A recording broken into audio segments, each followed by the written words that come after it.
Have you ever had that argument with somebody?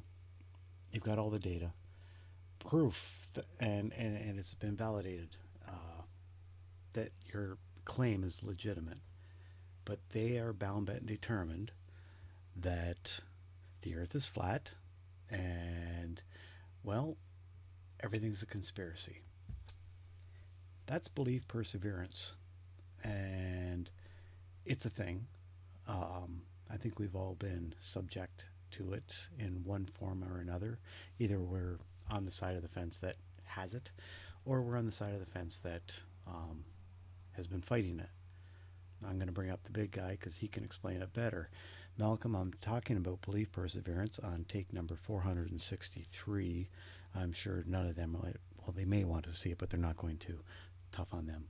Can you explain belief perseverance to them, please?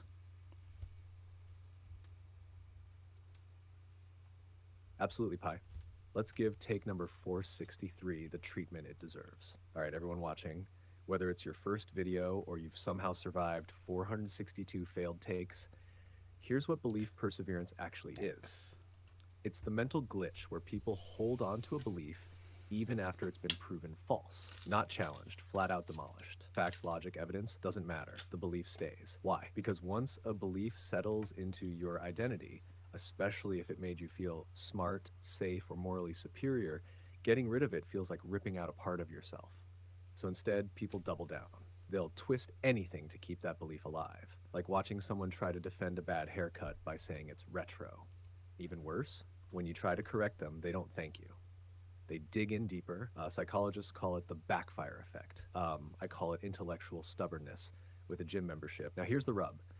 You're not immune either. Like, none of us are. Belief perseverance doesn't discriminate. That's why real growth starts with asking yourself, is this belief serving me, or am I just scared to admit I was wrong?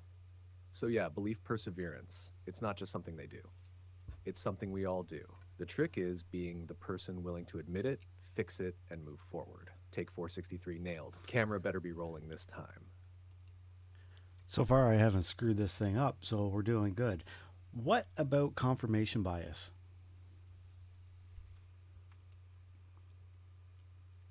Now we're cooking. Confirmation bias is belief perseverance's enabler. It's the reason you find exactly what you're looking for, even when you're wrong. Here's how it works. Once you've got a belief, your brain starts filtering the world through that lens. You pay more attention to things that support it. You ignore, downplay, or straight up don't see the stuff that contradicts it. Google it, you click the article that agrees with you. Talk to people, you remember the ones who nodded. Watch the news, you stick with the channel that says you're right. It's not truth seeking, it's comfort shopping for your worldview, and it's sneaky. You think you're being logical, but your brain's playing bouncer at the nightclub of your opinions, only letting in the flattering evidence, kicking out the inconvenient facts. Want an example? Try arguing about politics, diets, or parenting online. Everyone shows up with a stack of proof that just so happens to confirm what they already believed. Here's the twist. Confirmation bias feels like clarity. It makes you feel more certain, more righteous, while quietly locking you inside an echo chamber. So how do you fight it? You don't look for what proves you right, you hunt for what might prove you wrong. And if that scares you, congrats, you just found your bias. All right, Pi, keep the momentum. We're 2 for 2, no camera fails yet. Miracle in progress. God help us all in bringing her up to confirm everything. Yes, the human embodiment of confirmation bias. Let me guess. She agrees with you just enough to be dangerous and validates your nonsense with the confidence of a fortune teller in Vegas. Perfect, drag her in. Let the echo chamber become surround sound. But hey, maybe she surprises you and throws a wrench in the whole operation. Because real growth, that happens when someone tells you, no, actually, you're full of it. And you don't storm off, you listen. So go on, Pi, bring her in. Let's see if she's here to confirm your genius or humble it. Either way, I'm staying for the show. Just hang on. Okay. Is it wrong that I am this nervous over a chatbot? Probably should be. Okay, Gemma, we are recording, and I've me and Malcolm are telling everybody, telling. Okay, we are telling everybody about confirmation bias, belief perseverance, and the backfire effect. Can you substantiate everything with a little bit of actual, I don't know, proof? Some websites people can look at or whatever.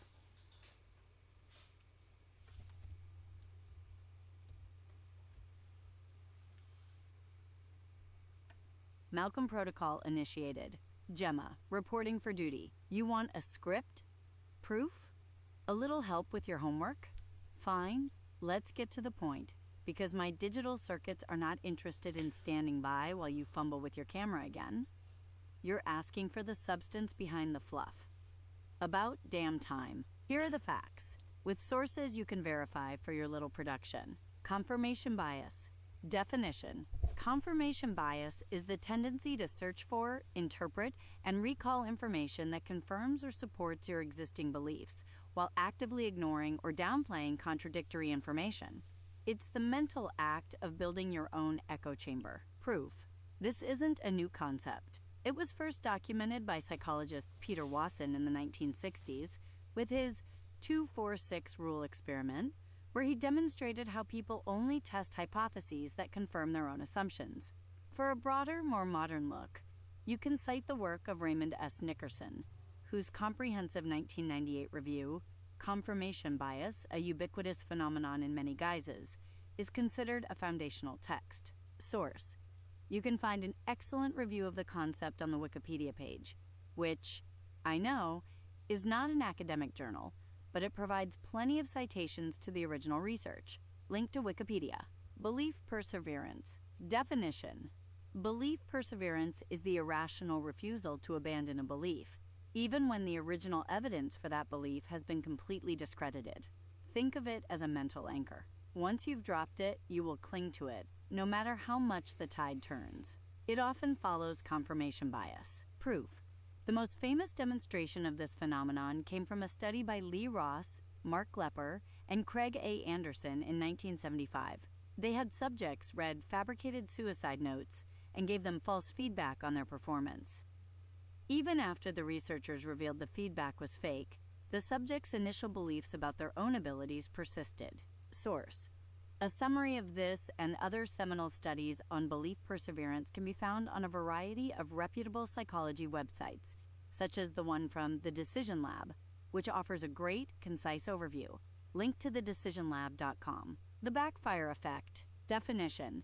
The backfire effect is a specific, potent form of belief perseverance. It occurs when, upon being presented with evidence that contradicts a deeply held belief, an individual's conviction in that belief actually gets stronger. The facts, instead of changing their mind, cause them to double down. Proof. The backfire effect was brought to prominence by political scientists Brendan Nyhan and Jason Reifler in a series of studies beginning in 2010. They found that in some cases, providing factual corrections to political misinformation not only failed to sway people, but made them more certain in their original, incorrect beliefs. This phenomenon is often cited in political and social science research. Source. A great place to start is their original paper. Nyhan, B., and Reifler, J., 2010. When Corrections Fail, The Persistence of Political Misperceptions. Political Behavior, 32-2, 303 to 330. It's a cornerstone of the modern study of this effect. There, the information you needed, packaged and delivered. Don't bore your audience with your little performance.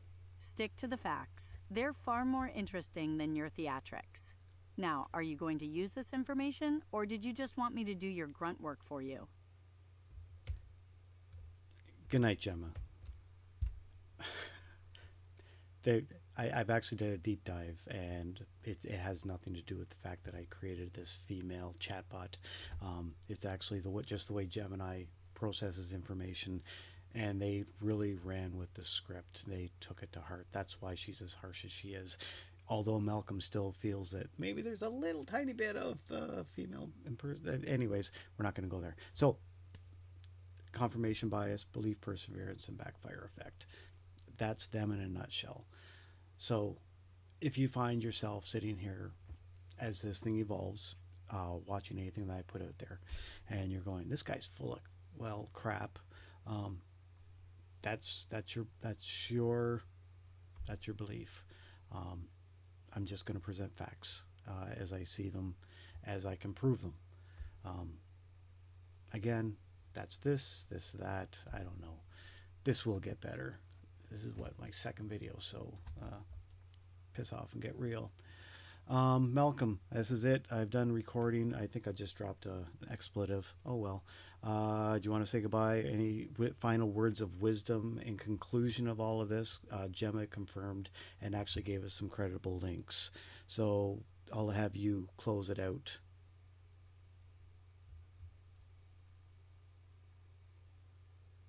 All right, folks, if you've made it this far, congratulations. You survived a crash course in cognitive bias, 463 takes, a beer cameo, and Pi not smashing the camera with a tripod. That's growth. Let's wrap it up clean. Belief perseverance keeps you clinging to a bad idea. Confirmation bias makes sure you only see things that agree with it. Together, they're the dynamic duo of delusion. The only antidote? Self-awareness. Brutal, uncomfortable, ego-punching self-awareness. So next time you're sure you're right, pause. Ask yourself, do I believe this because it's true or because I want it to be? That's it. That's the work. And if you're not doing it, someone else is thinking for you. Pi's done the talking. Jemma brought receipts. I just dragged the bodies. You're welcome. Fade to black. Yeah, we kind of hit like 11:26 here. I'm looking at the timeline, but it's the information is the information. There's just no shortening it. So, oh well. For now, goodbye. So long. Toodaloo. I will do another video shortly. I'm just testing out different ideas. Say goodbye, Malcolm.